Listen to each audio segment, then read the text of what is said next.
Good morning everyone, welcome back to the channel and welcome back to another video. And this morning we are installing the PRL high volume intake and titanium inlet pipe on my 2024 Honda Civic Sport Touring. So we got the boxes, two boxes, and we went ahead and opened them up in here because it is freaking cold outside. And just going over the box contents. Smaller box actually had the titanium, which had this aluminum connecting pipe. You got the titanium here, and then this goes to the intake connects the intake and the inlet pipe. And it's nice that they also included more new lines that we attach to the aluminum piece. In the big box, you got the high volume intake, but with this rather than a short ram, and just a couple things in here for install. And they do give you another one of these, but this is to use on the stock inlet pipe. So if you get both of these, you'll want to use that one because it fits onto that. This is just for stock if you only get the intake. But I'm going to go ahead and assemble what we can here, and then we'll move out to the garage, start putting it on the car. So before we install stuff, we probably have to take stuff off. So we are taking off this pipe, which the only thing I think is going to be a struggle is the wastegate control right there.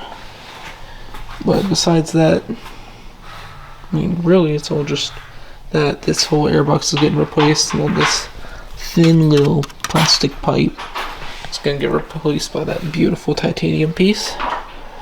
So we've already unplugged the wastegate, and yeah, so we'll just work on that. Hopefully it won't take too long. So far we've actually had to move the coolant reservoir because it did sit down here, but it's just easier moving these lines. We did print out the instructions.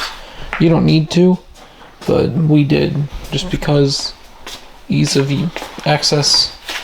But you can find these on the PRL site. These lines are not one to come off at all. So thankfully the instructions are actually pretty clear on what to do, and they tell you like bolt sizes and everything. So it's not, I mean really it's just having the video to show like any troubles. And one trouble is, let's see, where is it? I don't know if y'all can see it, but back there we go. Worm gears. So if your car has worm gears for clamps, have fun, because trying to deal with the wastegate right here and get in between that little tiny space just to get to that is a pain in the butt, because you gotta get this line off but not break this line because you gotta reuse it. But intake, I mean, is completely loose. Our inlet pipe, we still gotta do that. So, struggles. It always takes longer than you think. And we finally got the pipe out. And the culprit, this little thing right here. This is what took us like 15 minutes to get out, but engine bay actually is really open now without that pipe. You can see the heat shield and everything, but the hard part is done finally. So we'll get this off and then start putting stuff on. Well, we figured may as well go ahead and put this thing on, and no, it did not go smoothly. The main problem was yet again this line. Pain to get in, but once we got it in, studs on, went ahead and reconnected all the lines and everything that go back on it. So now we're gonna work on this, and a lot easier to do. The airbox is finally out. Really, there was just a couple bolts, this, and then you just gotta wiggle it off of that. So airbox is out. Honestly, the PRL is a lot bigger than this, but I think it's because it doesn't go down. It just is all one unit. But honestly, it wasn't too much of a stress to remove. Just note that a lot of these bolts are really far down, so I would recommend a magnet. But let's go grab the the PRL HVI from inside and see how long that takes us to put on. Alright, so it's on the brackets now. These pieces, not the bolt, but this, you actually need to take from the little rubber pieces. But that's only for that bracket. But we got another bracket where we actually had to, we had to take it out, put the rubber piece, and then put it back in. And you do have to use a factory, this without the metal, to put it back onto the little post. But so far so smooth. And we got the airbox in to the engine bay.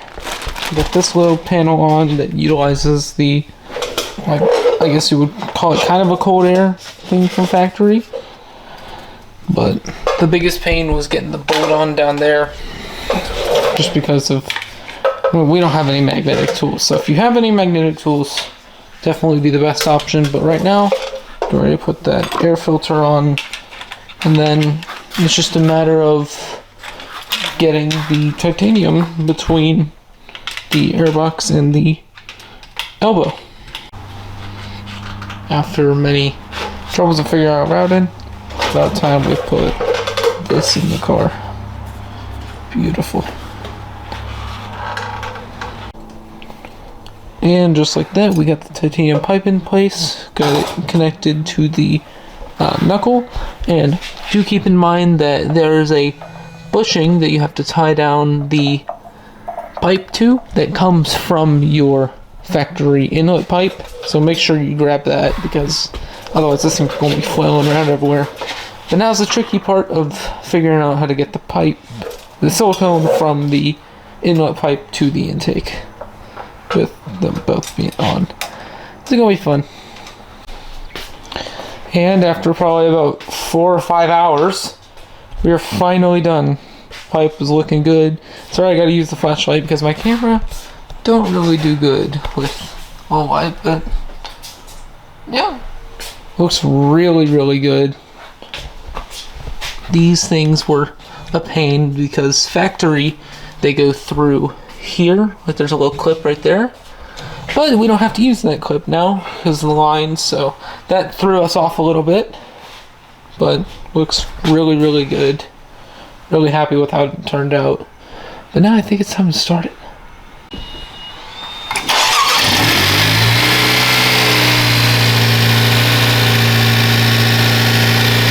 Doesn't really sound any different upon start. You just hear a lot of the motor, but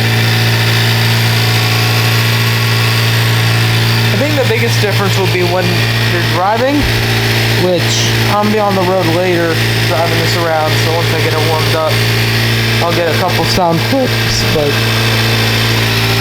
yeah, it looks the part right now and should boost it up about 20 horsepower and 180 horsepower from factory.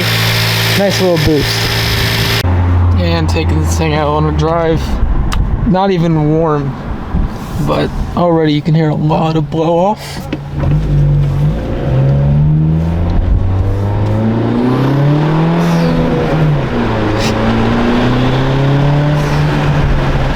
It's weird because the blow-off valve is on the right side, but then you can hear the blow-off coming from the left because of the intake now. Which tells me the blow-off valve doesn't really do anything. So that's something we might need to fix in the future, whether it be a spacer or new blow-off valve. But really happy with this. Can't say anything about power right now because I've only been driving this thing around for a couple minutes. Don't really want to push it too much because it's still cold. But man, this thing sounds good now too, especially with the Borla exhaust popping in the background, as you guys might have heard while I'm just driving. But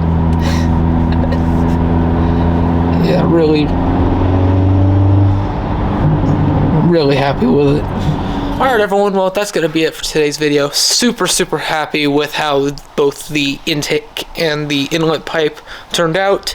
Did take a little longer because we are doing it here in our garage, but if you have a shop, probably going to be a lot easier, especially if you have experience doing stuff like this. Biggest challenge was probably just all the small things, and mainly getting the old stuff off and getting the knuckle in, and just, you know, fit and finish. We want to do this right the first time, not have to worry about anything, as you should. But really happy with how this turned out, and I hope this helped you guys with, yeah, depending if you're planning on buying it, if you already have it, you want to install it, whatever. So thank you guys so very much for watching. I hope you have a wonderful day. Ciao.